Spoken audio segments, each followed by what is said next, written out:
Ang lahat ay malugod na tinatanggap sa pagpupulong na ito ng mga saksi ni Jehovah. Buhay na pasimulan natin ang ating pagpupulong sa pamamagitan ng pag-awit sa song number 13. Ang pamagat ay Si Kristo ang ating huwaran. Ito ay halaw sa unang Pedro o kabanatang 2, talatang 21. Paisuyo kung kumbinti sa ating mga kalagayan, tayo po ay tumayo at sabay-sabay nating awitin ang ating pagsambang awitin natin sa song number 13. Paisuyo na sundan natin ang ating himig ng musika.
Muli, malugod na tinatanggap ang lahat sa pagpupulong na ito ng mga saksi ni Jehovah. Tayo ay makapakinig ng napapanahong paksa para sa ating pahayag pangmadla. Napapanahong paksa. Ang kanyang paksa ay ito. Kung isusulat nyo itong paksa niya, paano ka makikinabang sa mga turo ni Jesus? Paano ka makikinabang sa turo ni Jesus? Ito ay ipapahayag sa atin ni Brother Francis Jusol. Ito ay galing pa sa San Andres Congregation, Manila. Paisuyo, Brother Jusol, handa na kaming makinig.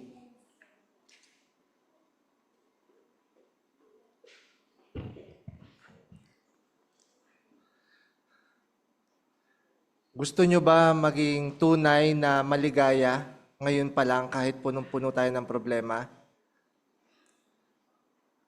Paano kaya makakatulong ang tamang paraan ng pananalangin para maging maligaya tayo ngayon pa lang? At bakit mahalaga na unahin natin ang kalooban ng Diyos kaysa sa ating sarili para maging maligaya? Saan natin kukunin ang mga sagot sa mga tanong na yan? Ngayong umaga, kukunin natin yan mula sa mga turo ng ating dakilang guro, ang ating Panginoong Hesus. Bakit sa Kanya? Kasi noong ministeryo niya sa lupa, nagturo siya tungkol sa napakaraming mga bagay. Pangunahin sa turo ng Panginoong Hesus ay ang kaharian ng Diyos. At sa Lucas, Kabanata 8, talatang 1, nag-house to house ang Panginoong Hesus, kasama ang kanyang 12 apostol. Pero bukod sa kaharian ng Diyos, nagturo din ang Panginoong Hesus tungkol sa mga bagay na makakatulong sa pang-araw-araw na buhay ng mga nakikinig sa Kanya. Bakit? Kasi alam din niya na kailangan din ng mga pampatibay ng mga tao sa ngayon. Bukod sa pag-asa sa hinaharap, kailangan din nila ng pampatibay sa ngayon. Matalas ang pagkakaunawa ng Panginoong Hesus sa mga tao. Alam na alam niya yung pangangailangan natin. Kaya saan natin makikita ang ilan sa pinakakilalang turo ng Panginoong Hesus? O makisuyo po sa unang larawan. Ang ilan sa pinakakilalang turo ng Panginoong Hesus ay makikita sa sermon sa bundok. Maraming tao ang nandiyan, pulo-pulutong. Nagmula pa sila sa iba't ibang lugar, nagtipon sila diyan para makinig sa Panginoong Hesus at magpagaling. Ano yung mga tinuro ng Panginoong Hesus sa sermon sa bundok? Tinuro niya diyan kung paano makapananatiling malinis sa moral. Paano tayo mapapabuti sa pakikisama sa iba. At kung paano tayo magkakaroon ng isang masaya at makabuluhang buhay. Salamat po sa larawan. Ano kaya ang naging epekto ng sermon na yan sa lahat ng nakikinig sa kanya? O basahin po natin ang naging epekto sa audience niya. Mateo 7:28. Mateo 7:28. Ang sabi dito, matapos magsalita si Jesus, namangha ang mga tao sa paraan niya ng pagtuturo. Anong naging epekto sa kanila? Namangha sila. Ngayon lang sila nakarinig ng tao na ganun kahusay magturo. Bakit kaya nagawa ng Panginoong Hesus yun? Nakuha niya yung atensyon ng mga nakikinig sa Kanya.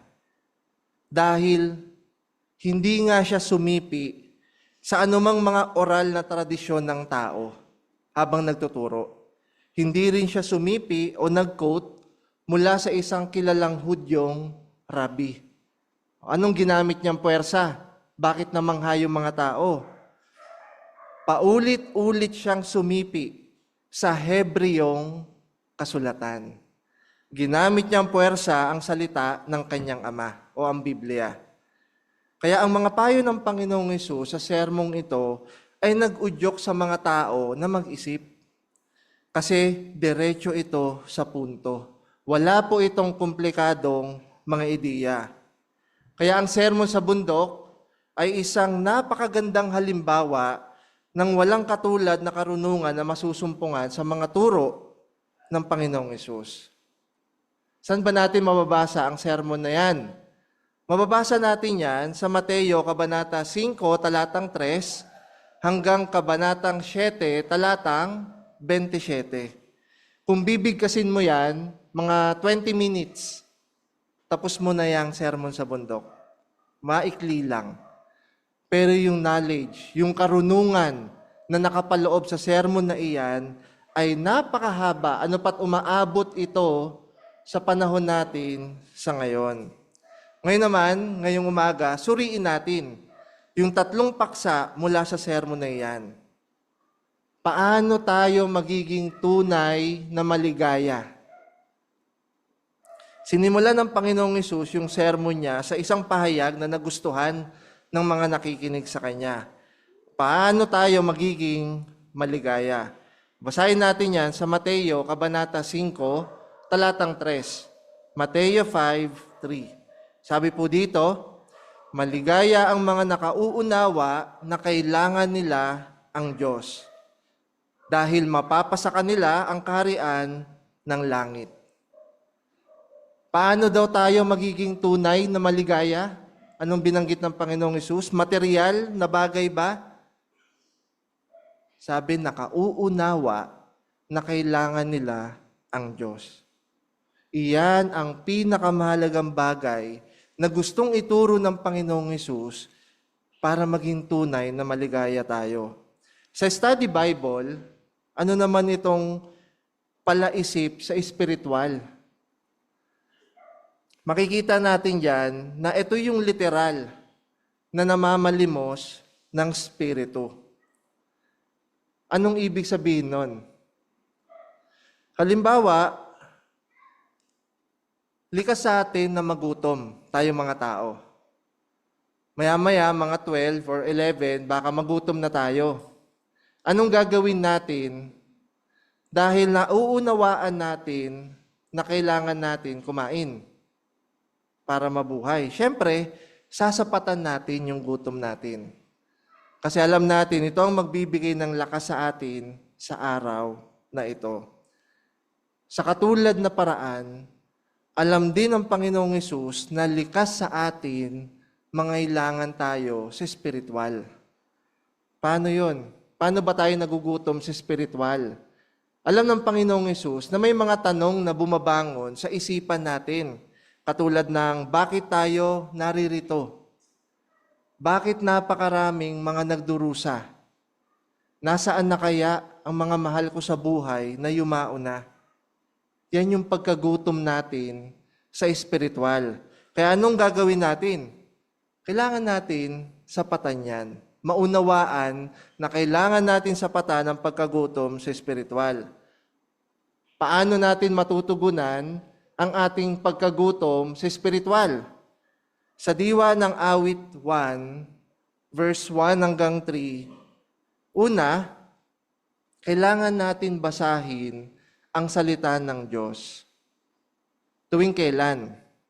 Binanggit doon na araw-araw. Bukod sa pagbabasa, kailangan natin itong pagbulay-bulayan.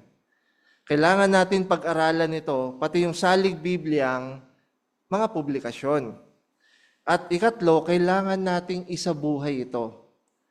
Magiging gaya tayo ng isang puno na nakatabi sa daluyan ng tubig. Alam natin matibay yun. Ngayon, tingnan natin ang karanasan ni Esa. Paano kaya nakatulong sa kanya yung pagkakaalam niya na kailangan niya kumain sa spiritual, nauunawaan niya? Si Esa po ay isang lead singer ng isang sikat na banda. Abot kamay niya na yung kanyang pangarap na maging rockstar. Pero pakiramdam niya, may kulang pa rin sa buhay niya. Ito po yung sabi niya, bagaman nag-e-enjoy ako sa banda, naghahanap pa rin ako ng mas makabuluhang buhay. O di nagtagal, may nakilala siyang isang saksi ni Jehovah. Ginawa niya, pinaulanan niya ng mga tanong, yung mga saksi ni Jehovah. At nagka-interest siya kasi ang ginamit na sagot ay mula sa Biblia. Kaya pumayag siyang makipag-aral ng Biblia. Dahil tumagos sa kanya yung kanyang mga natutuhan, inialay niya ang kanyang buhay sa Diyos na Jehovah. Sabi niya dito, dati, madalas akong masangkot sa mga gulot problema. Pero ngayon, may kabuluhan na at masaya ang buhay ko. Kaya paano naging tunay na maligaya si Esa? O nung nalaman niya yung mga sagot sa tanong niya. At anong ginamit na puwersa para sagutin yon? Walang iba ang Biblia. Kaya magsikap tayo na tugunan din yung ating espiritual na pagkagutom. Maunawaan natin iyan, na kailangan natin ang Diyos. Ikalawa, paano naman po makakatulong ang tamang paraan ng pananalangin para maging maligaya tayo? O, tingnan natin ang turo ng Panginoong Hesus sa Sermon sa Bundok, Mateo, Kabanata 6, Talatang 7. Kapag nananalangin, huwag kayong maging paulit-ulit sa sinasabi ninyo gaya ng ginagawa ng mga tao ng ibang mga bansa. Dahil inaakala nilang pakikinggan sila sa paggamit ng maraming salita. Ano daw muna yung huwag nating gawin kapag nananalangin? Maging paulit-ulit. Gaya ng mga ginagawa ng mga tao sa ngayon. Kasi hindi gusto ng Diyos na Jehovah na kabisaduhin lang natin o ulit-ulitin lang natin yung ating panalangin o basahin lang ito sa isang prayer book. Bakit? Kasi gusto niya na kaibiganin tayo. Gusto niyang kausapin natin siya mula sa puso. Ano kayang mararamdaman nyo, mga kapatid, kapag may tinuturing kayong kaibigan dito sa kongregasyon nyo, at sa tuwing nakikita kayo, yun at yun lang din ang sinasabi niya. O, kamusta ka na? O, yun lang. Same lang yung sinasabi niya sa'yo, araw-araw. May tuturing mo ba talaga siyang kaibigan mo, malapit na kaibigan? O ganun din ang Diyos na Jehova. Gusto niya nakausapin mo siya mula sa puso. Kasi gusto niya tayong kaibiganin. Ano po ba ang tamang paraan ng pakikipag-usap sa Diyos na Jehova? Itinuro ng Panginoong Hesus, ito sa Mateo, talatang 9 hanggang 13. Doon pa rin po sa kabanata 6. Mateo 6, 9 hanggang 13. Sabi dito, manalangin kayo sa ganitong paraan. Ama namin na nasa langit, pakabanalin nawa ang pangalan mo. Dumating nawa ang kaharian mo. Mangyari nawa ang kalooban mo kung paano sa langit, gayon din sa lupa. Bigyan mo kami ng pagkain para sa araw na ito. At patawarin mo kami sa mga kasalanan namin kung paanong pinatatawad namin ang mga nagkakasala sa amin.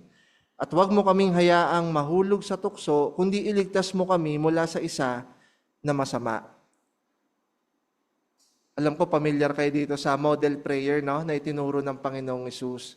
Pero ano ba ang gusto niyang ituro sa atin? Gusto niyang ituro na sa tuwing mananalangin tayo sa kanyang Ama, ang top of the list dapat, unang-una, ay ang pagpapabanal sa pangalan ng kanyang Ama. Yan ang gusto niyang ituro sa atin. Hilingin natin na dumating na ang kanyang kaharian. Pero paano naman yung mga pangangailangan natin sa pang-araw-araw? Pwede ba natin ipanalangin iyon?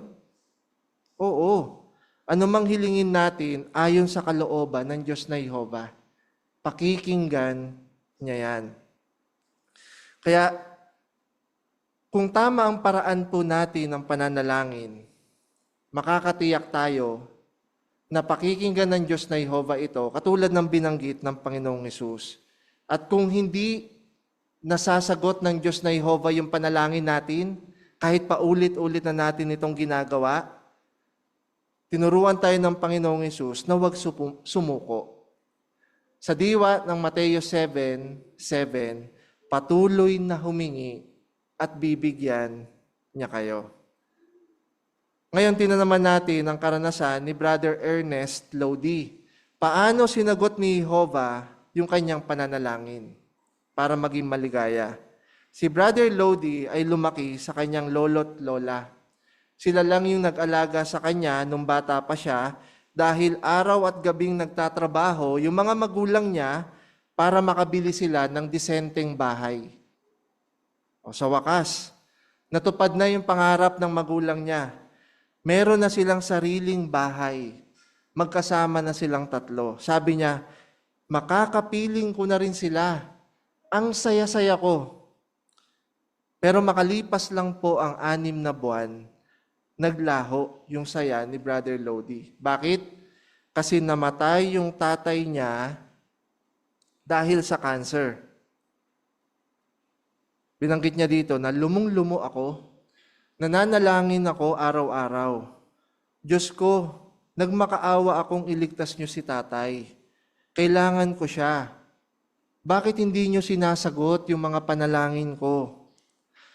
Sa loob ng maraming taon, halos araw-araw siyang pumupunta sa sementeryo. Lumuluhod siya sa puntod ng tatay niya at nananalangin. Diyos ko, gusto ko pong malaman, nasaan na po ba talaga si tatay? Nung may napangasawa siya, nung unang anniversary ng kasal nila, may nakilala silang isang kabataang saksi na taga-Austria. Humiling siya dito ng literatura at ibinigay naman ito ng kabataang saksi.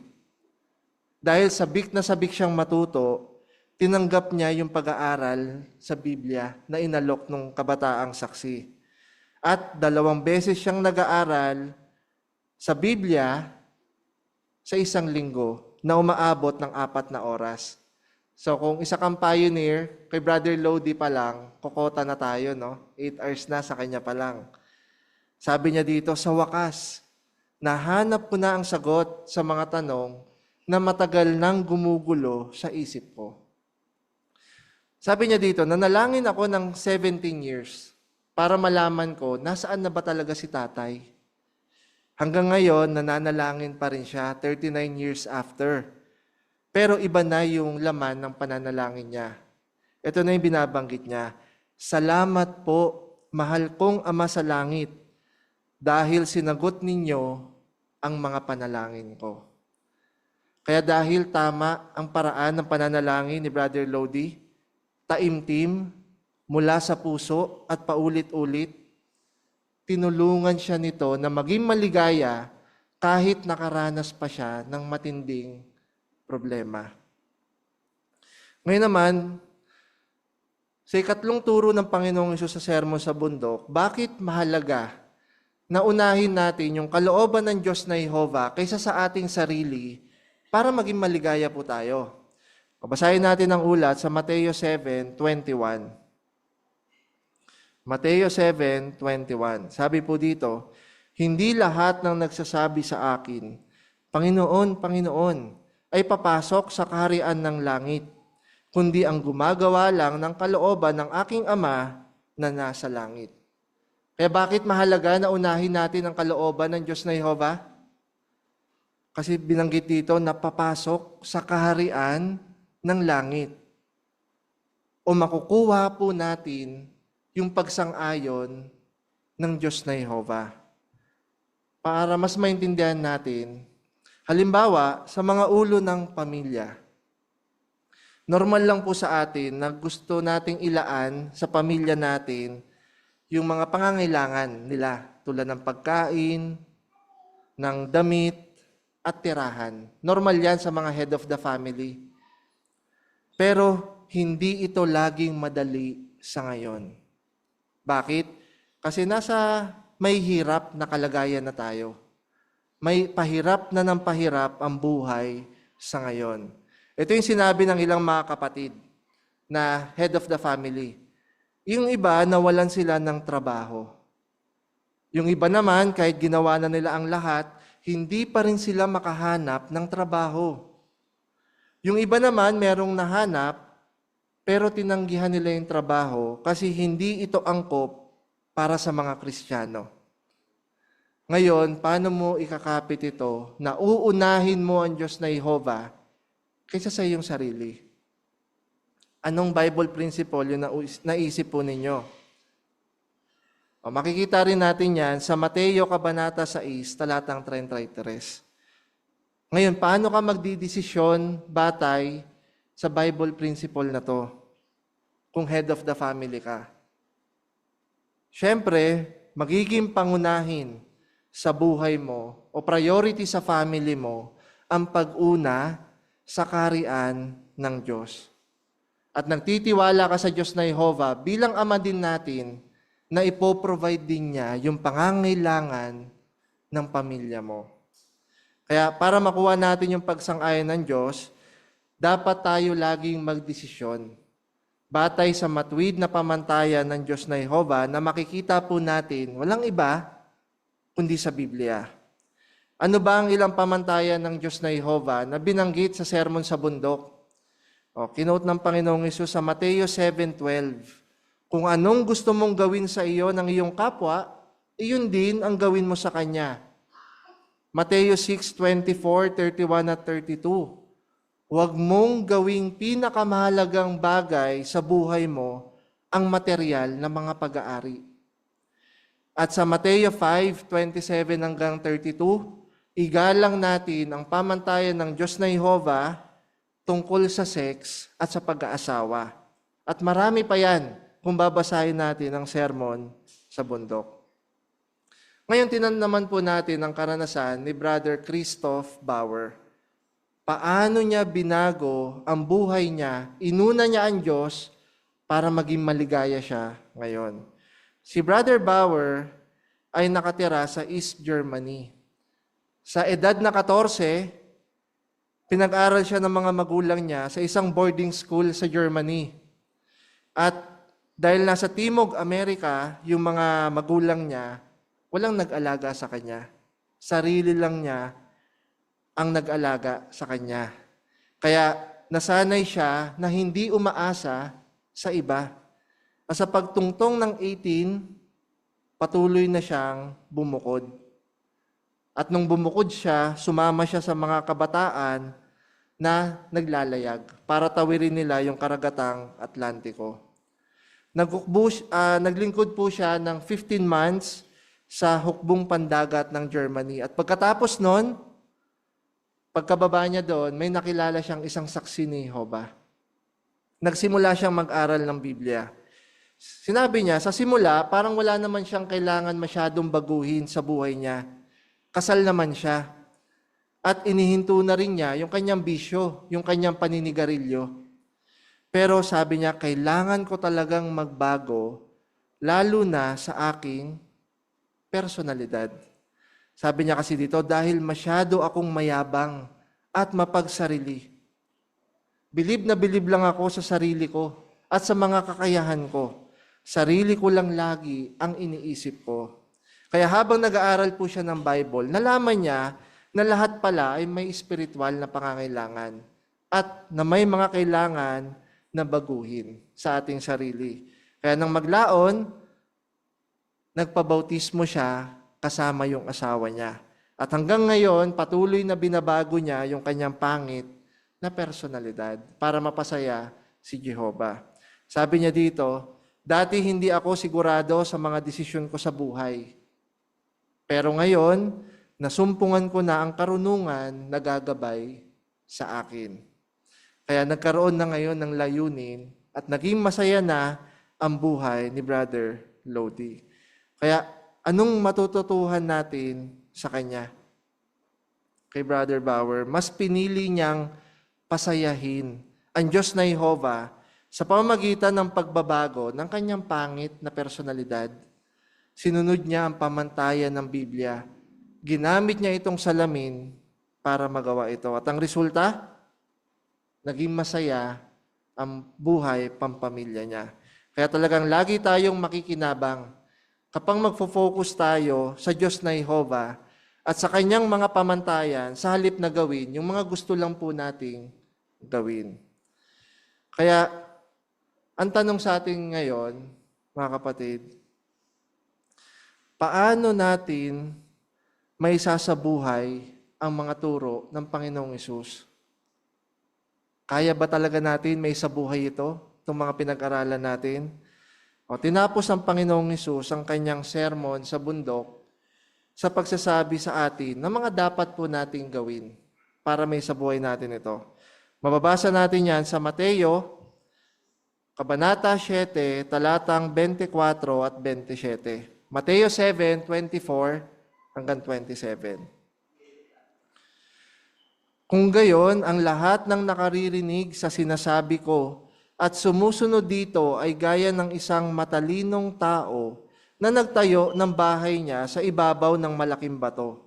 At bumuhos ang ulan, bumaha, at umihip ang hangin at humampas sa bahay pero hindi ito gumuho. Dahil nakatayo ito sa ibabaw ng malaking bato. Pero ang lahat ng nakaririnig sa sinasabi ko at hindi sumusunod dito ay gaya ng isang taong mangmang na nagtayo ng bahay niya sa buhanginan at bumuhos ang ulan, bumaha, at umihip ang hangin at humampas sa bahay at gumuho ito at lubusang nawasak. Para mas ma-picture natin yung illustration, makisuyo po sa larawan.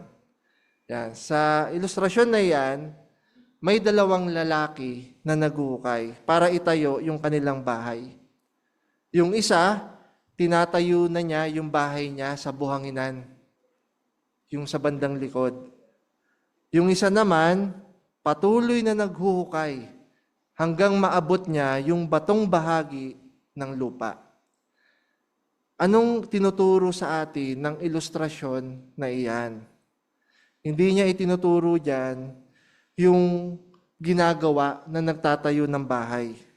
Nag-uukay ng malalim yung isa naman ay hindi. Hindi yan talaga yung lesson. Ano ang punto ng gusto ng Panginoong Hesus na sabihin sa atin o ituro? Ang basta pakikinig lamang sa mga turo sa Biblia o pagbabasa ng Biblia sa tahanan ay tulad ng pagtatayo ng bahay sa buhanginan. Hindi na natin kailangan maghukay o mag-effort. Pero para makapamuhay tayo ayon sa mga turo ng Panginoong Hesus, may gagawin tayo. Kailangan natin ng malaking pagsisikap at determinasyon. Hindi lang po tayo magtatayo o makikinig lang ng turo ng Panginoong Hesus. Para makinabang tayo dito, kailangan din natin isabuhay ito. Magkakaroon ng kabuluhan ng buhay natin. Kaya, paano natin to gagawin? Itong ginawa nung sa ilustrasyon. Patuloy na maghuhukay. Tularan natin yung lalaking yon, yung naghuhukay sa unahan. Kailangan natin ng effort. Maghukay tayo hanggang maabot natin yung batong bahagi ng lupa para matibay ang ating pundasyon. Para magawa iyan, mga kapatid, sa diwa ng 1:17:3, patuloy natin nakilalanin ang ating sinasambang Diyos, ang ating Diyos na Jehovah. At sa Mateo 7:13 at 14, patuloy natin na baguhin ang ating maling paraan ng pamumuhay at iayon ito sa pamumuhay at mga kahilingan ng Diyos. Ano kayang magiging resulta kung isasabuhay natin ito? Kung mag-e-effort tayo, mga kapatid, na gawin ito. Sa 1:13-17, makisuyo po sa uling teksto, 1:13-17, ito ang binanggit ng Panginoong Hesus. Dahil alam na ninyo ito, itong pinag-aralan natin ngayong umaga, magiging maligaya kayo kung gagawin nyo ito.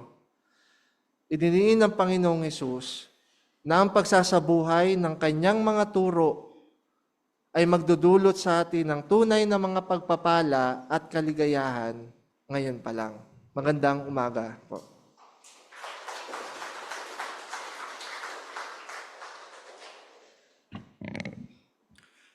Maraming salamat, Brother Francis Juson, sa inyong nakapagpapatibay at nakapagtutulong pahayag. Kaya kagad-agad, tayo ay tutungo na sa ating pag-aaral ng ang magasingang bantayan. Ito ay gagampanan sa atin ni Brother Jean Luestro bilang conductor. Atin siya ang tawagin. Brother Luestro, pakisuyo.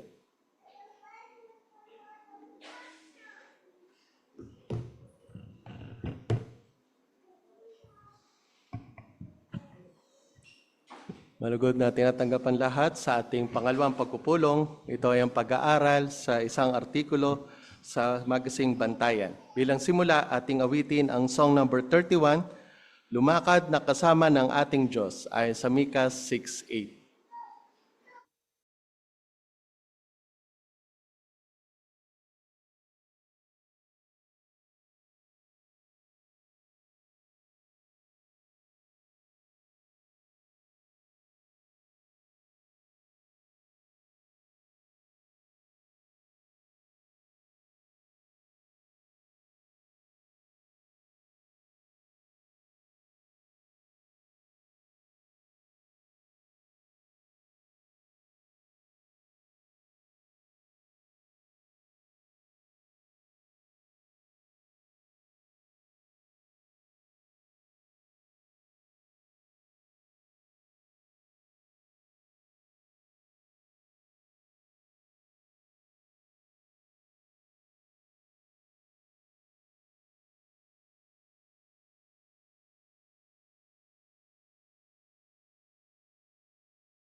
Sa panalangin ng ating chairman, ipinalangin niya na yung ating pag-iisip, maging pag-iisip ng Diyos, kagaya ng pag-iisip ng Diyos na Jehovah. Bakit natin gagawin yon?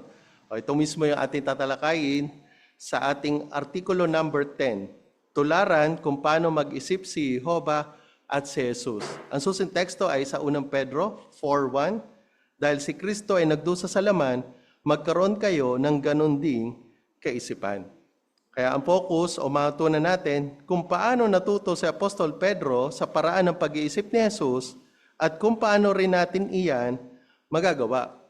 So yung paksa natin, tularan si Jehovah at ang Panginoong Jesus sa paraan ng kanilang pag-iisip. Sa Diyos na Jehovah, paano natin gagawin yon? O di makikita natin dito sa pagtulad sa paraan ng pag-iisip ng Panginoong Jesus. Kaya makikita natin paano natin tutularan ang pag-iisip, ang paraan ng pag-iisip ng Diyos na Jehovah, kung paano rin tayo magiging mapagpakumbaba, at kung paano tayo magkakaroon ng matinong pag-iisip. Mapansin nyo, ito po mismo rin yung mga subtitle ng artikulong tatalakayin natin sa umagang ito. Ang lahat ay pinasisigla na magkomento, maging ang mga kapatid natin o mga kaibigan natin na nasa Zoom. Ang ating tagabasa sa umagang ito ay si Brother Bong Libres. Pakisuyo natin na basahin ang 1 and 2. Dapat mong ibigin si Jehovah na iyong Diyos ng buong puso mo at ng buong kaluluwa mo at ng buong lakas mo at ng buong pag-iisip mo. Nilinaw ni Jesus na ito ang pinakamahalagang utos sa kautosang mosaiko. Sinabi niya sa kapag mahal natin si Jehovah, kasama diyan ang puso natin, mga gusto, emosyon at damdamin natin. Kasama rin diyan ang ating buong kaluluwang debosyon at lakas. Pero mahal din natin si Jehovah ng buong pag-iisip natin kung paano tayo mag-isip. Kahit hindi natin lubos na maintindihan kung paano mag-isip si Jehovah, dapat pa rin nating tularan ng paraan ng pag-iisip niya. Makakatulong sa atin kung pag-aaralan natin ang pag-iisip ni Kristo kasi perpektong natularan ni Jesus ang paraan ng pag-iisip ng Ama niya. Minahal ni Jesus si Jehovah ng buong pag-iisip niya, alam niya ang gusto ng Diyos para sa kanya. At kumilos siya base dito. Kahit alam niyang magdurusa siya dahil nakapokus siya sa layunin ng Diyos. Ito ang naging pinakamahalaga sa kanya. Okay, salamat po sa letter A. Kapag mahal natin si Jehovah, ano ang kasama dyan?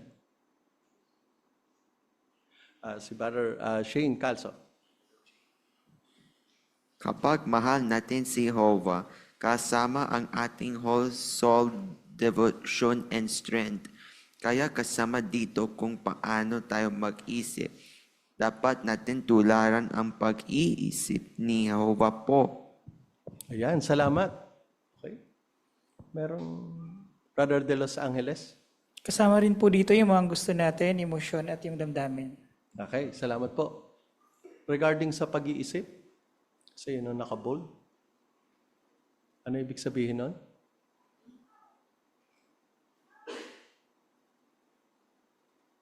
Brother Calso? Buong pag-iisip ko, yung pag-iisip ni Jehovah na mababasa na sa Biblia, ayun din ang sisikapin natin tularan buong pag-iisip din. Ayan, salamat po. Kaya sa letter B, paano pinakita ni Jesus na mahal niya si Jehovah ng buong pag-iisip niya? Brother Mihulyo. Dahil mahal ni Jesus si Jehovah, hindi lang sa gawa, nakita din natin sa kanya mismong pag-iisip. Dahil nakita natin na alam ni Jesus yung kaisipan ni Jehovah at kumilos siya ayon doon sa nalalaman niya. At hindi lang yon, nag-focus din siya sa lahat ng kaisipan ni Jehovah at yun na isinagawa niya. Ayan, salamat po. Paragraph 3. Dahil nakasama ni Pedro at ng ibang mga apostol si Jesus, natutuhan nila mismo kung paano siya mag-isip. Nang isulat ni Pedro ang unang liham niya, pinayuhan niya ang mga Kristiyano na magkaroon ng kaisipang gaya ng kay Kristo. Sa orihinal na wika, ang termino para sa magkaroon ay pwedeng gamitin para lumarawan sa mga sundalong naghahanda sa digmaan. Ibig sabihin, kung tutularan ng mga Kristiyano ang kaisipan ni Jesus, magiging handa rin silang labanan ang pagiging makasalanan nila at ang impluensya ng mundong ito. Okay, salamat po. Basahin natin ang unang Pedro 4:1. Sige po, yung bata dito. Dahil si Kristo ay nagdusa sa laman, magkaroon kayo ng ganoonting kaisipan. Dahil ang taong nagdusa sa laman ay huminto na sa paggawa ng kasalanan. Okay, salamat po. Para nyo gamitin rin yung English version ng Bantayan. Ano ba yung pag-iisip dito? Yung katalinuhan ba ng Panginoong Hesus? Magkaroon kayo ng ganun ding pag-iisip. Maging sing talino tayo ni Jesus. Perfecto yun. Napansin po ninyo? Sister Calso. Ang tinutukoy po dito yung mindset, yung attitude o yung thinking ng Panginoong Jesus. Ayan, salamat po. Yung pangmalas sa mga bagay-bagay, maging kagaya ng sa Panginoong Jesus. Okay, salamat po. Pakita natin rito, ano yung pinayo ni Pedro sa mga kapwa Kristiyano niya? Ayan. Doon sa teksto mismo. Kaya ano dapat natin gawin ngayon? Brother Mata. Sabi ni Jesus sa mga kapwa niya Kristiyano, sabi ni Pedro, sabi niya, dahil si Kristo ay nagdusa sa laman, sabi niya, magkaroon din kayo ng ganun din kaisipan. Ibig sabihin, yung kaisipan, ng way of thinking, kumbaga, kung ano yung kaisipan ni Jesus, yun din ang sigapin na ng tularan. Kasi binanggit niya dito na ang tao kasi na nagdusa sa laman, ibig sabihin, humihinto na sa paggawa ng kasalanan. So, ibig sabihin, ipinapakita nito na laging lumalaban sa kung ano ang kaisipan na against doon sa kaisipan ni Jesus. Kaya ibig sabihin, itinutulad nila ang kaisipan nila sa kaisipan ng Kristo mismo. Okay, salamat po. Sige po, Sister. Ayan. Dito po dun sa unang Pedro 4.1, binakita din po dun yung footnote na yung pasya at determinasyon. At kitang-kita po natin to sa Panginoong Jesus nung nandito siya sa lupa na anumang naging hamon sa kanya ay naging determinado siyang itaguyod ng soberanya ni Jehovah. Kaya ganoon din po tayo sa ngayon na anuman po yung hamon na mapaharap sa atin, matataglay din po natin ang isip ni Kristo kung isa sa isip din po natin mataguyod ng determinado yung soberanya din po ni Jehovah. Ayan, salamat po, Sister Atamosa. Maging determinado. Bakit? May mga teksto dyan sa huling bahagi ng paragraph. Brother Umali. Maging determinado na labanan, merong labanan. So may kaaway. Doon sa 2 Korinto 10:3-5, kaaway natin yung mga taong taliwas, baliktad, kontra doon sa pag-iisip ni Jesus. So kung magiging handa tayo, parang sundalo, hindi tayo ma-impluwensyahan ng kaisipan nila. Ayan. Okay, Brother De Los Angeles. At maliban po doon, binabanggit sa Efesos 6.12 na hindi lamang yung mga physical na bagay yung kalaban natin, yung gobyerno, kundi kahit mismo yung mga masamang espiritu. Ayan, salamat po. So sa bagay nito, buhay ang nasasangkot. Sa paragraph 4, hindi natin babasahin. Ano ang pag-aaralan natin sa artikulong ito? Ay, ito muna. Nagbigay ng isa. Matutularan ng bawat isa ang paraan na pag-iisip ni Jehovah para magkaisa. Okay, salamat. Number 2. Dave, tama ba?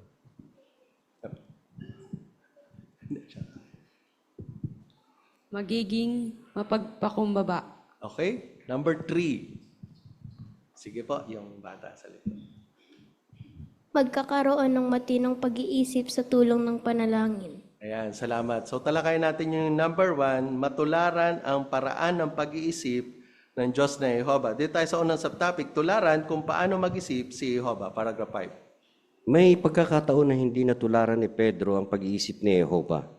Kakasabi pa lang ni Jesus sa mga apostol na pupunta siya sa Jerusalem, aarestuhin ng mga kaaway niya, papahirapan at papatayin. Alam ni Pedro na si Jesus ang Mesiyas na magliligtas sa bayan ng Diyos. Kaya hindi niya matanggap na hahayaan ni Jehovah na mamatay si Jesus. Sinabi ni Pedro kay Jesus, maging mabait ka sa sarili mo, Panginoon. Hindi iyan kailanman mangyayari sa iyo. Iba ang naiisip ni Pedro kumpara kay Jesus kasi hindi natularan ni Pedro kung paano mag-isip si Jehovah.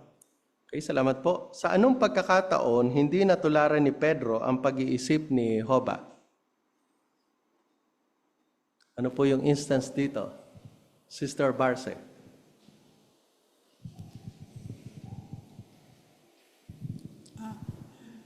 ang binanggit po sa Mateo 16:22, sabi dito, sinaway ni Pedro si Jesus. Sinabi ni Pedro na maging mabait ka sa sarili mo, Panginoon. Hindi yan kailangan na mangyari sa iyo. Tama naman ang nasa isip ni Pedro kasi alam niya na pahihirapan si Jesus at papatayin. Hindi niya ito matanggap. Pero dapat sana ang kaisipan niya, tanggapin na dadaan si Jesus sa ganitong sitwasyon dahil ito ay kaisipan ng Diyos na Jehova para matubos ang sangkatauhan sa minanating kasalanan at kamatayan mula sa unang taong si Adan. Kaya sa ganitong kaisipan ng Diyos na Jehova, hindi ito natularan ni Pedro. Ayan. Salamat po. Sige po, Brother Francisco. Sa kabila ng pagsisikap po natin na matularan ng kaisipan ng Diyos na Jehova, pero dahil hindi po tayo perfecto, kung minsan nakagawa po tayo ng mga decision base po sa damdamin natin. Pero makikita mo natin na si Pedro, hindi naman po masama yung ginawa niya. Concerned po siya sa Panginoong Hesus na ayaw niya po masaktan. Kaya yung aral po dito na kahit anong ganda ng motibo natin sa mga kapatid, kung hindi ito kaisipan ng Diyos na Jehova, maling-mali po rin po yan.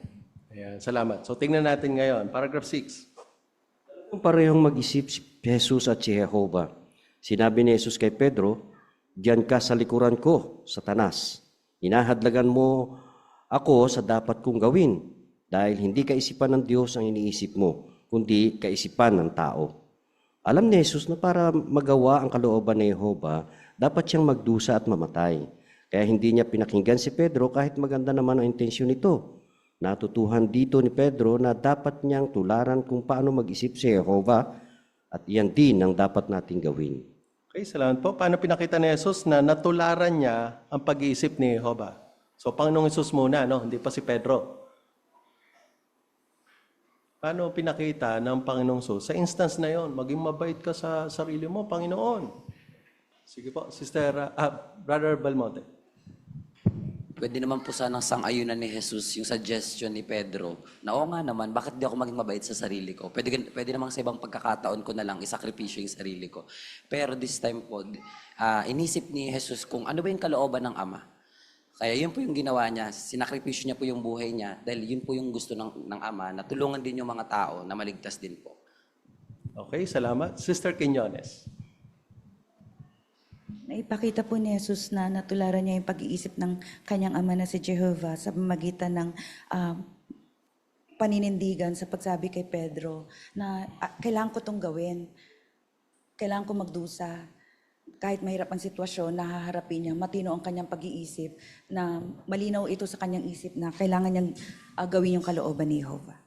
Okay, salamat po. Sige po, Sister Atamosa.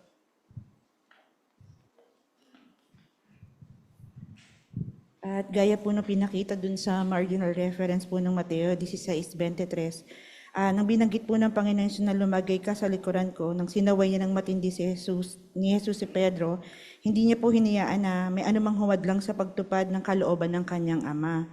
Ayon po sa diksyonaryo, yung idioma po ay nangangahulugan na umalis ka sa harapan ko at isinalin ito ng Biblia na lumayo ka sa akin. Malamang na ipinalala rin po ng panalitang ito kay Pedro na kung saan siya po dapat lumagay bilang tagasunod ng kanyang Panginoon at hindi niya po dapat hadlangan si Jesus. Ayan, salamat po. Ang ganda yung komento, no? Hindi niya hinayaang may humadlang sa kanya. Okay, paragraph 7. Paano naman tinularan ngayon ni Pedro ang pag-iisip ni Jehova ng Panginoong Jesus? Dumating ang panahon, ipinakita ni Pedro na gusto niyang tularan ng pag-iisip ni Jehova. Noong panahong kalooban na ng Diyos na maging bahagi ng bayan niya ang mga dituling hintil, inatasan niya si Pedro na mangaral kay Cornelio. Isa si Cornelio sa mga pinakaunang hintil na magiging Kristiyano. Iniiwasan pa noon ng mga Hudyo ang mga hintil, kaya kailangan baguhin ni Pedro ang pag-iisip niya para matularan ang kaisipan ng Diyos. At nang gawin niya iyon, hindi na siya nagdalawang isip sa atas niya. Nangaral siya kay Cornelio at sa pamilya nito at nabautismuhan sila. Okay, salamat po. Maaari rin nating paksiyan na ipakita yung larawan. Paano pinakita ni Pedro na gusto niyang tularan ang pag-iisip ni Jehova? Sister Libres. Yun nga, nung atasan si Pedro na mangaral kay Cornelio na isang hintil, na nung panahong iyon, iniiwasan talaga ng mga Hudyo ang mga hintil. Pero makita nga natin sa larawan na pumunta pa mismo si Pedro sa bahay ni Cornelio. Binago niya yung kanyang kaisipan na ayon nga sa Gawa 10:28, na unawaan niya na hindi itinuturing ng Diyos na marumi ang sinuman. Kaya hindi siya nagdalawang isip at agad-agad siyang pumunta nga kay Cornelio at nangaral sa kanyang Panginoon. Okay, salamat po. Bakit maaring hamon kay Pedro to? Ano ba yung pangmalas nila noon sa mga hintil? Sige, para sa kapakinabangan muna ng lahat, ano po yung hintil? Meron sa English, lentils eh. Kaya akala ko nung prutas to. Ano po yung hintil? Brother Mata? Yung mga hintil, ibig sabihin, mga di-Hudyo. Mga Pilipino, hintil. Amerikano, hintil din yan. So, ibig sabihin, nung panahon kasi na yon, ang turing lang sa mga hintil, marurumi. Ayaw na ayaw nila noon. Pero sa larawan, makita natin, si Pedro mismo, kasama si Cornelio sa bahay niya, kasama ng ibang mga alagad, isinama niya doon. At ito naman si Cornelio na isang hintil, pinakita niya yung pag-welcome doon sa mga Kristiyanong ito. Ayan, salamat po. Kaya doon sa larawan, anong makikita natin? Ang magandang halimbawa doon ni Pedro? Brother Belmonte? Tinularan niya po yung pag-iisip ni Jehovah na pantay-pantay lang po lahat ng tao at kailangan po ng mabuting balita, ng mensahe para makaligtas po sa lahat ng sino man. Okay, salamat po. Paano natin tutularan to ngayon?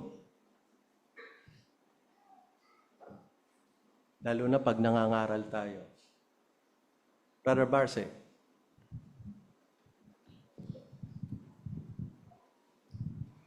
Kasi sa totoo lang, mayroong mga tao talagang parang hindi kanais-nais na turuan tungkol sa karaan ng Diyos. Kasi ang kanilang kalagayan. Pero ang totoo niyan, nung napanood natin yan na talagang mga example na talagang mayroong mga nasa kalye, pero nung inapitan ng mga saksi ni Jehovah, yun, nabago ang kanilang kalagayan. Kaya ganun talaga dapat gawin natin. Wala tayong titingnan na isang klase na ang tao ganyan kalagayan. Sana pantay-pantay. Tularan natin ang paningin ni Jehovah, talagang pantay-pantay tayong lahat. Ayan, salamat po. Tularan, ano po, maganda yung binanggit ni Brother Barce, no? Na pantay-pantay lahat, kaya lahat, pangaralan natin hanggat posible. Dito tayo sa paragraph 8. Paglipas ng mga taon, pinayuhan ni Pedro ang mga Kristiyano na magkaisa sa pag-iisip. Magagawa natin iyan kung babaguhin natin ang pag-iisip natin at tutularan ang pag-iisip ni Jehovah na mababasa natin sa Biblia. Halimbawa, sinabi ni Jesus sa mga tagasunod niya na unahin ang kaharian. Paano kung may kakongregasyon tayo na gustong pumasok sa isang uri ng buong panahong paglilingkod? Huwag nating pahinain ang loob niya. Ang pinakamagandang magagawa natin ay patibayin siya at suportahan sa desisyon niya. Okay, salamat po. Basahin natin ang unang Pedro 3:8. Sige pa, yung... Isa pa, lahat kayo ay magkaisa sa pag-iisip, magdamayan, magmahalan bilang magkakapatid, maging mahabagin at magiliw, at maging mapagpakumbaba. Ayan, salamat po. Pwede niyong komentuhan yung footnote doon sa magkaisa sa pag-iisip. Ano ibig sabihin nun? Yung binasa mismong teksto, unang Pedro 3:8. Sister Calso. Bilang magkakapatid sa unang Pedro chapter 3 verse 8, magkaisa sa pag-iisip, magdamaya, magmahalan, maahabagin, magiliw at mapagpakumbaba. Sa ganitong paraan, tinuturaran natin ang kasipan ni Kristo, ni Jehovah. Okay, salamat po. Doon sa reference works naman ng unang Pedro 3:8, pero magandang binabanggit doon. Brother Magpili. Doon sa study notes, sinabi doon, magkasundo sa iniisip. Okay, salamat po. Magkasundo. Yan, okay. Ngayon, nabanggit na yung Sister Calso kanina, yung maging magiliw. Magdamayan. Paano natin papakita yon? Sister Quiñones.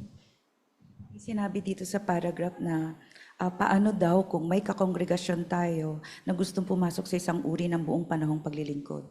Tapos, pag tayo ang nasabihan, tapos yung kapwa natin na nagsabi parang na nagja-judge tayo or naiisip natin na concern tayo sa kanya na hindi siya, baka mahirapan siya, lalo na kung may concern siya sa health or baka sa material, hindi tayo nagkaroon ng pagkakaisa sa kanya sa iniisip niya. Binanggit dito sa paragraph na ang pinakamagandang magagawa lang na talaga natin, patibayin pa rin natin siya sa gusto niya at suportahan ito sa kanyang desisyon. Okay, salamat po. Brother Mihulio.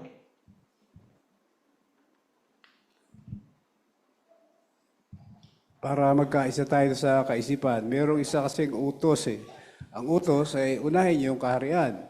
So dapat yung mga Kristiyano, pare-parehas ang mindset nila doon sa pag-una sa kaharian. At kung yung isa na gusto magpalawak ng gawain, eh di yung iba naman, dapat kaisipan nila ay suportahan at hindi hadlangan yung isa na may ganong kaisipan.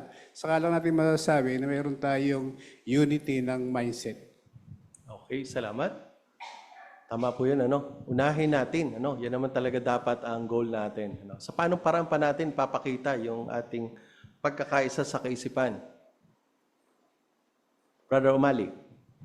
Sa pag-iingat din ng opinion, baka hindi naman natin intention na pahinain yung loob ng kapatid, pero halimbawa, gusto niya mag-pioneer, baka opinion natin na try ko na yan, hirap ng buhay, parang hindi sulit eh. Siguro ngayon, material muna, next time na tayo mag-pioneer. Yung mga ganong opinion, baka magbago impression niya sa pag-una sa kaharian. Ayan, salamat po. Huling komento, Sister Atamosa. At bilang karagdagan po, nabanggit po dun sa referensya na kailangan magpakita po ng simpatya sa kanila na nakikibahagi, lalo na po yung mga intereses at yung kahirapan nila. Para po bang yung isang katawan, pagka ang isang kamay ay nasaktan, kumikilos kagad yung isa para gawin ng tulong. Kaya gano'n na gano'n din po tayo sa mga kapatid. Ayan, salamat po, lalo sa pagbabanggit nun. Simpatya, empatya, unawain yung nadarama ng iba. Ngayon, iyan yung unang punto. Paano natin tutularan ang Diyos na Jehovah sa kanyang pag-iisip? Ngayon naman, dito, maging mapagpakumbaba. So, sa mga previous nakita natin, parang magkamali tayo eh. Kaya patuloy tayo na mag-aral upang makita natin ang pangmalas ni Jehovah sa mga bagay-bagay.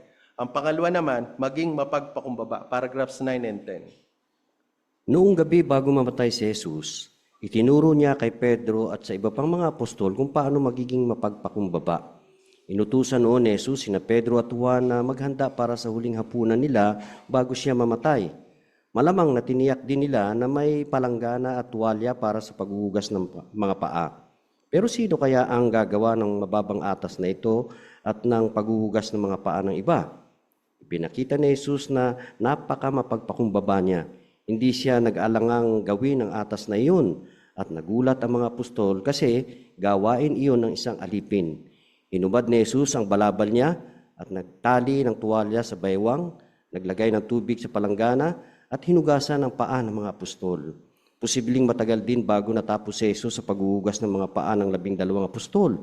Kasama sa mga ito si Judas ang magtatraidor sa kanya. Pero dahil mapagpakumbaba si Jesus, tinapos niya ang atas na iyon. Sinabi niya, alam ba ninyo kung bakit ko ginawa iyon? Tinatawag ninyo akong guro at Panginoon. At tama kayo, dahil gayon nga ako. Kaya kung ako na ang Panginoon at guro at naghugas ng mga paa ninyo, dapat din kayong maghugas ng mga paa ng isa't isa. Okay, salamat po. It's 9 and 10. Paano pinakita ni Jesus na mapagpakumbaba siya? Sister Maglangit. Before nga po mamatay si Jesus, dun sa huling hapunan, ipinakita ni Jesus yung pagiging humble niya kasi hindi siya nag-hesitate na gawin yung task para sa paghuhugas ng mga paa ng mga apostol niya. Kasi normally ginagawa ito ng servant o alipin, yung paghuhugas ng paa ng iba. Pero mapagpakumbaba pa rin si Jesus, tinapos niya yung task na yun na hugasan yung paa ng 12 apostol. Although tinatawag siyang Panginoon at Guro ng mga alagad ni Jesus, sinabi niya dun sa mga alagad niya na dapat din silang maghugas ng mga paa ng isa't isa, pagpapakita ng kapakumbabaan. Okay, salamat po. Brother Villavicencio.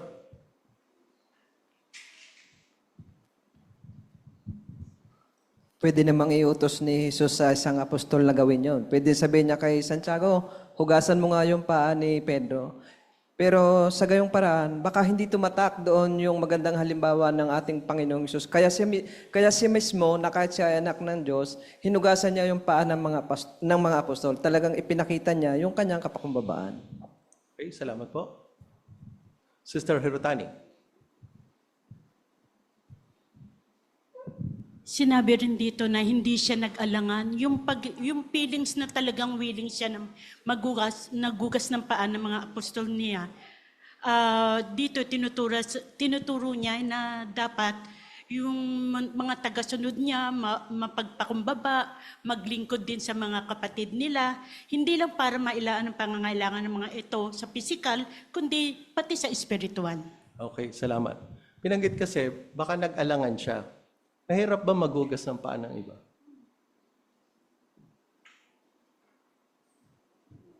Baka sa paa ko lang, mahirapan na kayo. Brother May Julio.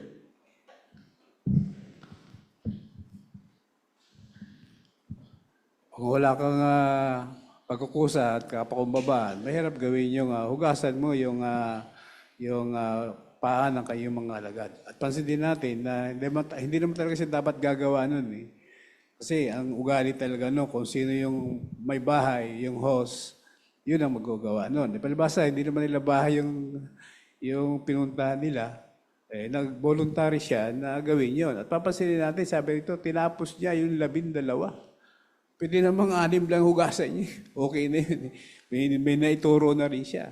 At sabihin niya kay Pedro, yung 6, ikaw nang bahala. Hindi, tinapos niya, 12. Kaya siguradong malaking effort ginawa niya. At pansinin din natin, yung isa na magtataksil, si Judas, sinama pa niya sa hinugasan niya.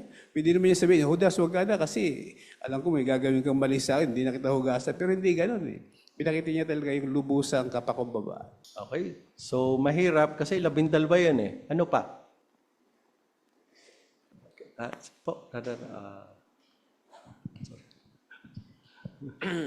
Ang isang magandang halimbawa rito yung pagiging mapagkumbaba ni Jesus, no?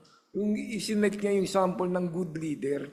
Yung good leader na siya yung naghugas ng paa, binigay niya yung magandang halimbawa ng a good leader must be a good follower. So ipinakita niya rito na ginawa niya itong bilang yung pagpapababaan ng loob niya, ipinakita niya dapat yun din ang gawin ng mga tao. Ayan, salamat po. Di ba nung minsan, kinailangan hugasan pa ni Jesus gumamit ng pabango? Kasi baka may amoy. Dahil mainit ang klima, maalikabok at malamang may amoy. Imagine 12 na may amoy na paa, hinugasan ng Panginoong Jesus. Bakit nga ba niya ginawa ito? Bakit niya ginawa ito? Ano yung number 1 reason? Bakit? Sige po, Sister Masangkay. Ginawa po niya po yun para tularan ang mga lingkod niya. Kaya yung mga apostol ng panahon na yon, magagawa din nila sa dahilan na nakita nila yon sa Panginoong Jesus sa iba. Yan, salamat po. Tularan, okay? Napansin po ninyo yung study note ng Juan 13:14? Ano yung tinuturo nito sa atin?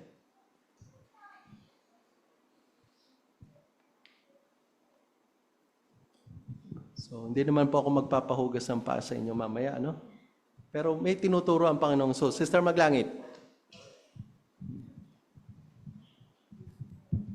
Bali, tinuturo ni Jesus dito sa mga apostol niya na hindi sila dapat na magmataas o mag-isip ng importante sila na dapat silang paglingkuran, kundi yung pagiging handang maglingkod ng may kapumbabaan at walang pagtatangi.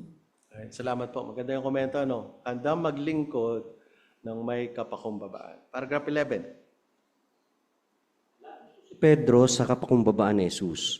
Noong nasa langit na si Jesus, pinagaling ni Pedro ang isang lalaking ipinanak na lumpo. Marami ang lumapit nang makita nila ang pangyayaring iyon. Dahil mahalaga sa kultura nila ang pagiging prominente, naisip ba ni Pedro na pagkakataonan niya iyon na sumikat? Hindi. Naging mapagpakumbaba si Pedro at ibinigay ang papuri kay Jehova at kay Jesus. Sinabi niya, sa pamamagitan ng pangalan ni Jesus at dahil sa pananampalataya namin dito, napalakas ang taong ito at nakikita ninyo at nakikilala. Pagkatapos, sumalat si Pedro sa mga Kristiyano at pinayuhan silang maging mapagpakumbaba. Gumamit siya ng mga salitang magpapaalala sa atin ng ginawa ni Jesus. Ang pagtali niya ng tuwalya sa baywang nang hugasan niya ang paa ng mga apostol.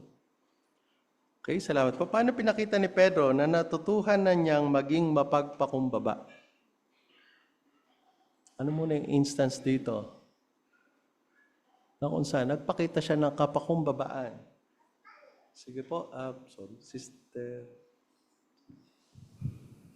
Mahalaga po sa kultura ni na Pedro yung pagiging prominente. Kaya nung pinagaling niya yung isang lalaking ipinanganak na lumpo, pwede sana niyang gamitin yung pagkakataon na yon para sumikat o makilala. Pero dahil natuto siya sa kapakumbabaan ni Jesus, yung papuri po ay binigay niya kay Jehovah at kay Jesus.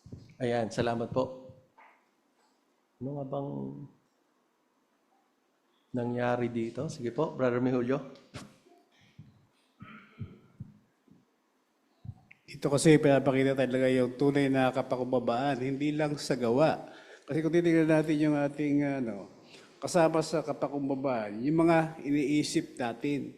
Si Pedro, nung siya nagpagaling, baka maisip nga niya na ito na yung time para sumikat ako. Pero hindi lang yung gawa eh. Yung isip niya talaga naka-align na maging mapagpakumbaba. Kaya sa halip na yung itayo niya yung sarili niya, ang inisip niya, ay magpapakumbaba na ang papuri ay hindi bigay sa kanyang sarili, kundi sa Diyos na Jehovah. Isang mahusay na kaisipan. Ayan, salamat po. Ganda siguro, basahin natin, Gawa 3:12 and 16. Sino pong pwedeng bumasa nito? Gawa chapter 3, verse 12 and 16. Sige po, Sister Villavicencio.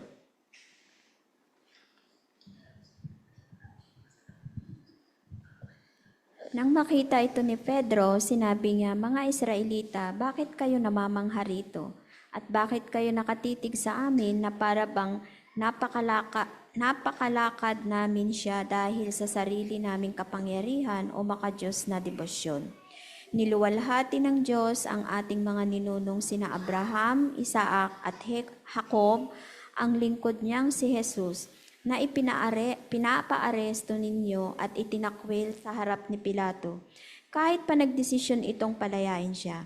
Oo, itinakwil ninyo ang isang iyon na banal at matuwid, at mas pinili pa ninyong mapalaya ang isang mamamatay tao. Samantalang pinatay ninyo ang punong kinatawan para sa buhay, pero binuhay siyang muli ng Diyos at nasaksihan namin iyon.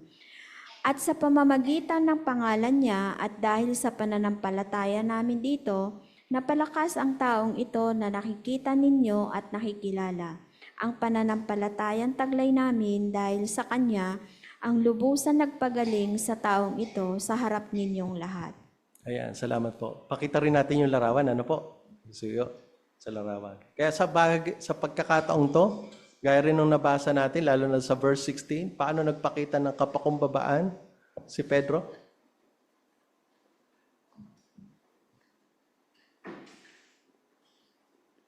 Sister Calso. Dahil sa kanyang pananampalataya. Ayan, salamat po. Sister Maglangit. Kaya nga po sa picture, pinapakita yung after na i-perform ni Peter yung himala, nagpakita siya ng humility kasi hindi siya nagmayabang, kundi binigay niya yung credit kay Jehovah at kay Jesus. So tayo din sa ngayon, pwede natin ipakita yung humility sa paggawa ng mabuti, pero huwag tayong ma-expect na i-recognize tayo o bigyan tayo ng reward, kundi lahat ibigay natin yung credit kay Jehovah at kay Jesus. Salamat po. Sa pagkakataon to, basahin naman natin yung unang Pedro 5:5. Sister Vasquez.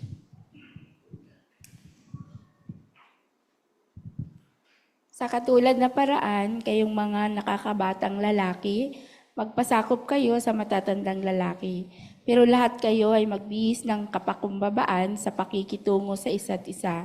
Dahil ang Diyos ay laban sa mga mapagmataas. Pero ang nagpapakita siya ng walang kapantay na kabaitan sa mga mapagpakumbaba.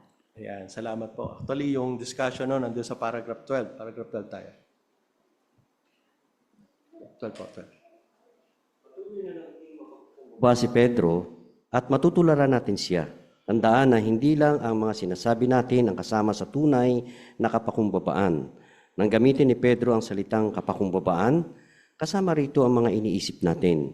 Gumagawa tayo ng mabuti sa iba dahil mahal natin si Jehova at ang mga tao. Hindi dahil gusto nating humanga sila sa atin. At kapag masaya tayo sa mga ginagawa natin, kahit hindi iyon nakikita ng iba, pinapakita nito na talagang mapagpakumbaba tayo. Okay, sa 12, gaya ni Pedro, paano tayo patuloy na magiging mapagpakumbaba? Sister Mihulyo. Kasama po sa kapakumbabaan ay yung mga iniisip natin. Doon sa teksto sa Mateo 6:1-4, nagpapakita po tayo ng kapakumbabaan kapag yung ginagawa nating mabuti at pagtulong sa iba ay udyok ng pag-ibig natin kay Jehovah at sa mga tao at hindi sa hangaring maging sikat o pahangain ng iba. Gayun din binanggit po nung teksto na huwag mong ipaalam sa kaliwang kamay mo ang ginagawa ng kanang kamay mo, na nagpapakita po pala ng kapakumbabaan ng kaisipan kapag masaya po tayong gumagawa ng mabuti sa iba kahit hindi po nakikita o nalalaman ng iba. Kaya kasama po pala sa kapakumbabaan yung mga sinasabi, iniisip at ginagawa po natin. Yan, salamat po. Pwede po ba kayo magbigay ng actual na mga sitwasyon para ipakita natin yung ating kapakumbabaan? Brother Calso. Kasi kasama sa yung kapakumbabaan, kasama yung isip, no? Pwede nating iugnay ito sa daily text kahapon, ano? Kapag siyempre, iniisip natin na baka napapansin natin na babawasan na yung pag-ibig natin sa ating kapwa-kapatid. Ano? Pagka naisip pala natin yon, nanganganib na yung kaugnayan natin kay Jehovah. Yung pala ang binanggit doon. Ano? Kaya sabi doon, ang hindi umibig sa kapatid niya na nakita niya, hindi makakaibig sa Diyos na hindi niya nakikita. Kaya ang ating kapatid, magkamali man siya, dapat nating patawarin. Okay, salamat po. Ano pa mga sitwasyon? Brother Iganya? Baka sa ating high-tech age, baka magiging hamon na magpakita ng humility sa ngayon. Especially sa mga Gen Z kasi likas ngayon sa mga tao na lahat ng bagay ipinopost sa kanilang social media accounts. Especially pag meron silang nagagawang maganda sa ibang tao para lang sa kanilang content o para lang sa kanilang mga likes. Kaya napakaganda po yung binabanggit dito ng Mateo 6:1-4 na hindi sapat yung basta gumawa ng matwid sa ibang tao. Kundi kung gusto natin na makuha yung talagang approval ng Diyos na Jehovah, dapat meron tayong tamang motibo. At kung tama ang ating motibo, hindi tayo maghahangad ng ganti. Hindi tayo mag-expect ng pagpuri mula sa tao. Kasi at the end of the day, ginagawa natin yun sa isa na siyang nakakakita ng lahat ng bagay, si Jehovah. Ayan, salamat po. Bawa, nagkabahagi ka. Ganda ng pahayag mo, Brad. Siyempre, ako pa. Yan. Hindi pa kapakumbabaan yun. Hindi binibigay natin ng kapurihan sa Diyos na Jehovah. Dito tayo sa ngayon, pangatlong subtopic, magkaroon naman ng matinong pag-iisip. 13. Ano ang kasama sa pagkakaroon ng matinong pag-iisip? Kapag may matinong pag-iisip ang isang Kristiyano, sisikapin niyang gumawa ng mga desisyong nagpapakita ng pag-iisip ni Jehovah. Alam niyang wala nang mas mahalaga pa sa kaugnayan niya kay Jehovah. Balanse ang tingin niya sa sarili niya at tanggap niyang hindi niya alam ang lahat. Ipinapakita rin niyang umaasa siya kay Jehovah, kaya lagi siyang nananalangin. Okay, salamat po. Ano ang kasama sa pagkakaroon ng matinong pag-iisip? Soundness of mind. Sister Calso. Kasama rito sa paggawa ng malaking desisyon. Ang mahalaga ang ugnayan natin sa Diyos na Jehovah. Pangatlo, balanse ang ating tingin sa ating sarili. Ang tanggap natin, hindi natin alam. Ang pang-apat, umasa at manalangin sa Diyos na Jehovah. Ayan, salamat po. Okay. Umasa at manalangin sa Diyos na Jehovah. Okay. So tingnan natin paano natin gagawin yon. 14. Noong gabi bago mamatay si Jesus, sinabi niya sa mga alagad niya, "Sa gabing ito, iiwan niyo akong lahat." Pero tiwalang-tiwala si Pedro sa sarili niya. Sinabi niya, "Kahit naiwan ka nilang lahat, hindi kita iiwan."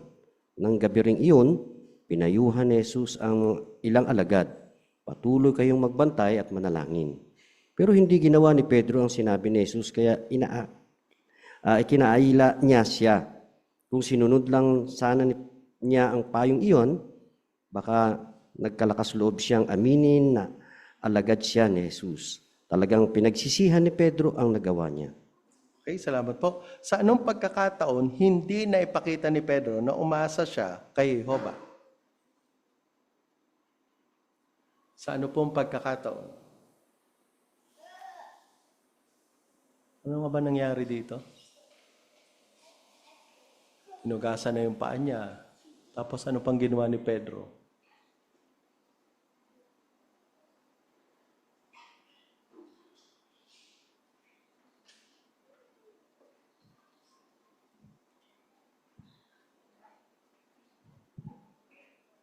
Brother Umali. Pagkakataon dito, huhulihin na si Jesus bago siya patayin yung gabi na yon. So may payo si Jesus 3 beses, Mateo 26, 31, 33, 41. Patuloy kayo magbantay at manalangin. Pero si Pedro, na meron siyang overconfidence, nagtiwala siya sa sarili niya, hindi siya nagkaroon ng matinong pag-iisip kasi hindi niya tinignan ano nga bang pananaw ni Jehovah dito.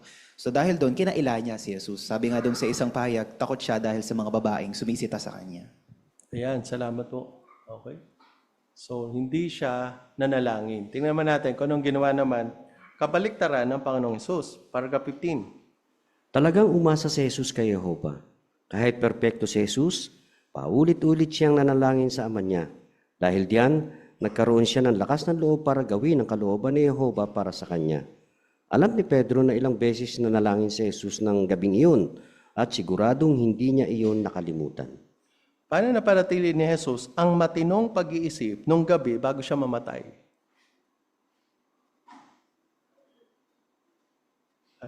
Sister Chriselle? Kahit perfect po si Jesus, hindi siya umasa sa sarili niya, kundi umasa po siya kay Jehovah at patuloy siyang nanalangin. Kaya nagkaroon siya ng lakas na loob para gawin ang kalooban ni Jehovah para sa kanya. Okay, salamat po. Okay. Paano nga ba pinagpala ang Panginoong Sus nung gabing yun? Dahil sa patuloy niyang panalangin, ano yung nilaan sa kanya ni Jehovah? Brother Tolsora. Binigyan siya ni Jehovah ng lakas ng loob. Sa katunayan, nung siya ay huhulihin na, siya pa mismo humarap dun sa mga kukuha sa kanya. Kaya nakita natin yung patuloy niyang pag-asa kay Jehovah sa pamamagitan ng panalangin, nagbigay sa kanya ng lakas ng loob.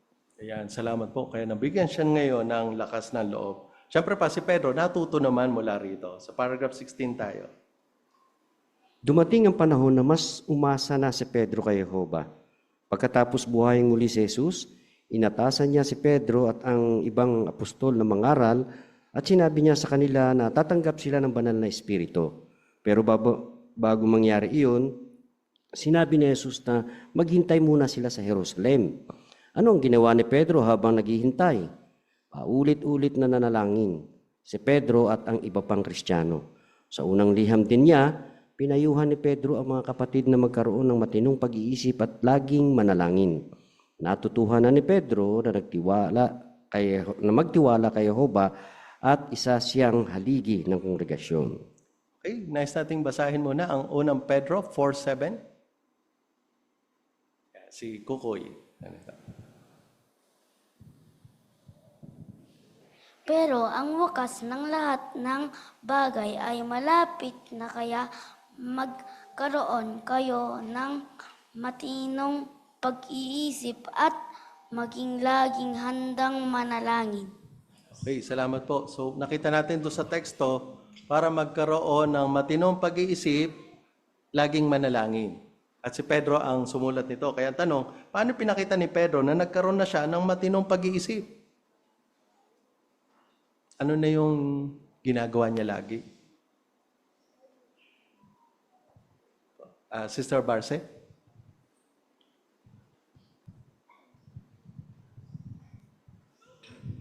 umasa na si Pedro kay Jehova at paulit-ulit na siyang nanalangin. Kaya nagkaroon na siya ng matinding tiwala sa Diyos na Jehova. Kaya isa na siya na nangunguna at matanda sa kongregasyon.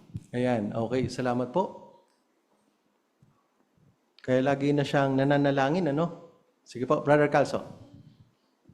Natuto siya sa Panginoong Isus kasi nung si Isus ay papatayin na, alam niya, no? Nanalangin siya, hindi lang isang beses eh. At 3 beses yung, yan, nasa Matthew 26:39, 42, 44. At tandaan natin, si Jesus perfect, no? At siya ay nakasama niya ang Diyos na ang Jehova ng bilyon-bilyon mga taong. Kaya alam na niya ang pag-iisip ni Jehova. Pero sa kabila noon, umaasa pa rin siya kay Jehova ng desisyon. Kaya 3 beses siya nalangin. Yun ang natutunan ni Pedro. Kaya si Pedro, lagi nang nalangin niya. Ayan, salamat po. Kaya ano nga ba ang pinayo sa atin? Pwede niyo bang komentuhan yung parang footnote ng unang Pedro 4:7? Sister Atamosa. Kaya pinakita po doon na gaya ni Pedro po ay natutuhan niya na yung wag labis na magtiwala sa sarili.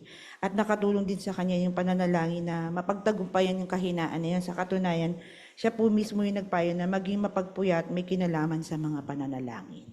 Salamat po. Sa footnote ng unang Pedro 4:7. Brother Umali. Maging alisto sa pananalangin. Ibig sabihin, magiging aware tayo sa mga situation kung saan kailangan natin mag-pray pa rin. Ayan. Kasi baka may sitwasyon, dapat na tayo manalangin. Hindi pa tayo nananalangin. Makikita natin yan sa paragraph 17.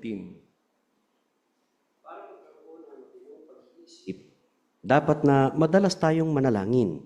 Kahit na mahusay tayo sa isang bagay, kailangan pa rin nating umasa kay Jehova. At kapag gumagawa ng malalaking desisyon, hihingi tayo ng tulong kay Jehova sa panalangin kasi nagtitiwala tayong alam niya ang pinakamabuti para sa atin. Yan. Salamat po. Sa English merong natural talent na sinasabi. Kaya dito sa 17, ano ang dapat natin gawin kahit na mahusay tayo sa isang bagay? Ano dapat pa rin natin gawin? Brother Vasquez. Kaya nga kahit anong husay natin, sa ministeryo, pwede tayo manalangin sa Diyos na Jehova. Kasi ang panalangin kasi mga kapatid ay isang sandata yon na kailangan natin gawin. Kasi ibig sabihin nun, nagtitiwala tayo sa Diyos na Jehova sa pamamagitan ng panalangin. Yan, salamat po. Nagtitiwala tayo sa Diyos na Jehova. Sister Calso. Ang panalangin talaga nakakatulong sa atin, lalo na kung may malaking desisyon na dapat gawin natin. Katulad sinabi ni Brother Nolan, kailang umasa na taglay ang matinong pag-iisip at may tiwala sa Diyos na Jehova. Ayan, salamat po. Sige, pakita natin yung larawan. Ano ba yung makikita natin sa larawan?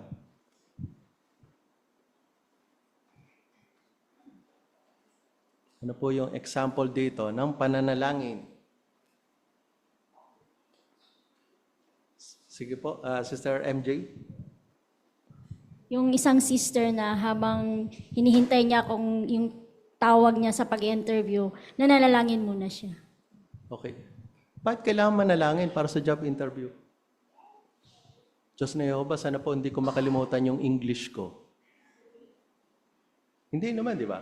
Bakit kailangan? Bakit? Kasi kanina, diniin natin, maging alisto sa pananalangin. Kasi may mga sitwasyon, dapat nanalangin ka. Eh dito, bakit dapat manalangin? Job interview. Brother Tolisora. Kung taglay natin yung kaisipan ng Diyos na Jehova sa job interview, iniisip natin na yung trabaho dapat makatulong sa ating espiritualidad o marahil ay hindi makaapekto dun sa mga pagpupulong natin. So sa ganung paraan, pwede nating isalang-alang, ipanalangin kay Jehova na maging kalugod-lugod sa Kanya yung pagkakataong iyan. Ayan. Salamat po. Brother De Los Angeles. Gusto ko rin pong idin dito yung binanggit na mahusay tayo sa isang bagay. Ano ba to? Halimbawa, pang araw-araw natin mga ginagawa. Baka yung pagdadrive natin o kahit sa mga gawaing bahay, hindi lang pala sa mga malalaking desisyon, kahit sa maliliit na bagay, parati natin ginagawa araw-araw, kailangan natin mag-pray kay Jehovah. Okay, salamat po. Sister Quiñones.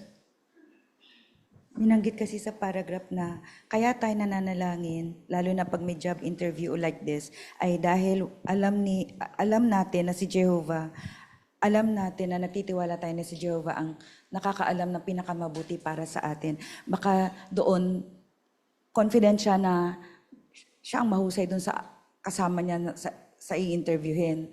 Kasi talagang meron siya yung binanggit kanina sa English nga na may kakayanan siya talaga na nasa kanya. Pero baka pag nasa interview na siya,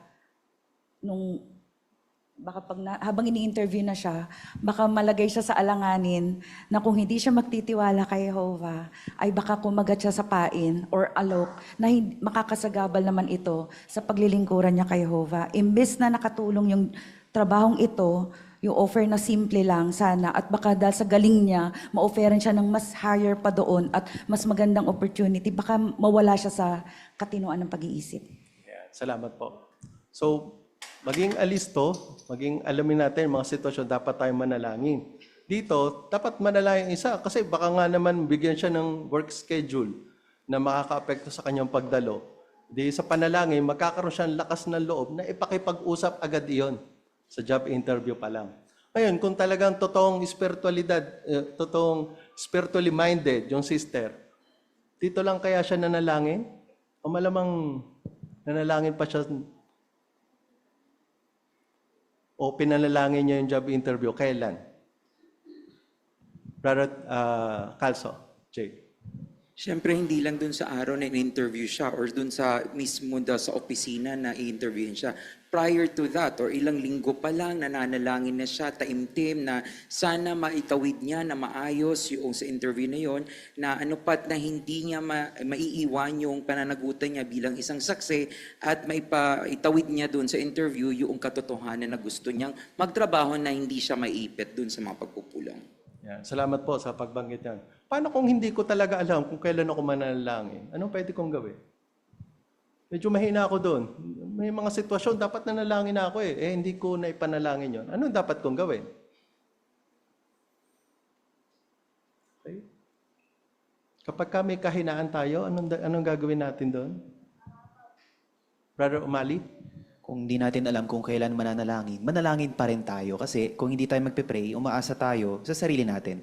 Pero kung magpe-pray tayo, aasa tayo kay Jehovah, alam niya yung the best para sa atin. Ayan. Panalangin din natin. Sana tulungan niyo po ako, mga Jehovah, na mas maging alisto pa ako at mas maging matyaga ako sa panalangin. Dito tayo sa last paragraph, 18. Talagang nagpapasalamat tayo kay Jehovah dahil nilalang niya tayo na may kakayahang tularan ang mga katangian niya. Hindi natin siya lubusang matutularan. Pero gaya ni Pedro, pwede nating baguhin ang pag-iisip natin para maging kagaya ng kay Jehovah. Magagawa natin iyan kung sisikapin nating tularan ang paraan ng pag-iisip ni Jehovah, maging mapagpakumbaba at magkaroon ng matinong pag-iisip. Maraming salamat po, Brother Libres, sa mahusay na pagbabasa. Ano ang determinado mong gawin ngayon? Sige po, Sister. Dulo. Sister Sepe. Sorry po. Ang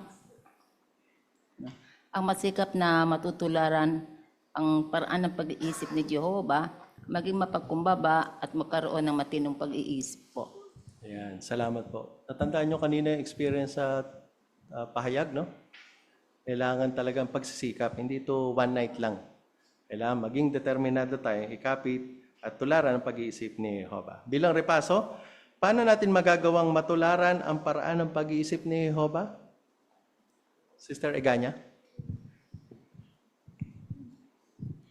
Pagkakaroon po ng mapagsakripisyong pag-ibig. Kung mahal natin si Jehovah, handa tayong sumunod at magdusa kahit na hindi natin lubusang naiintindihan yung kalooban niya. At dakilang halimbawa po dito si Jesus, kaya makakatulong sa atin na matularan pa ng higit yung pag-iisip ni Jehovah kung huhukayin pa natin yung tungkol sa buhay ni Jesus. Ayan, salamat po. Patuloy tayong... sige pa, Brother Calso. Halimbawa, yung pag-iisip ni Kristo, yun din pag-iisip ni Jehovah. Sinabi ni Jesus, unahin natin ang kaharian. Yun, binanggit sa Matthew 6:33, no? So kung yun ang kaisipan ni Jehovah, kaisipan niyo rin na unahin ang kaharian, sisikapin natin na gawin din ito. At nakakatuwa naman na sa ating kongregasyon, ganun ang kanilang ginagawa. Ayan. Maraming salamat po sa pagbanggit noon. Ano po, Brother Calso. Ngayon, paano natin magagawang maging mapagpakumbaba?